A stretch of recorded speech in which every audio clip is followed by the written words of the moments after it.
والسلام عليك يا إمام المنافقين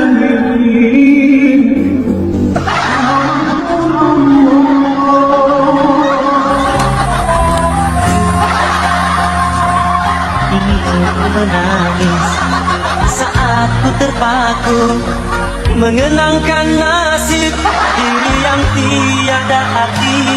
Tak pernah ku nikmati megahnya dunia, bahkan ku tak pernah tahu cantiknya raut wajahmu.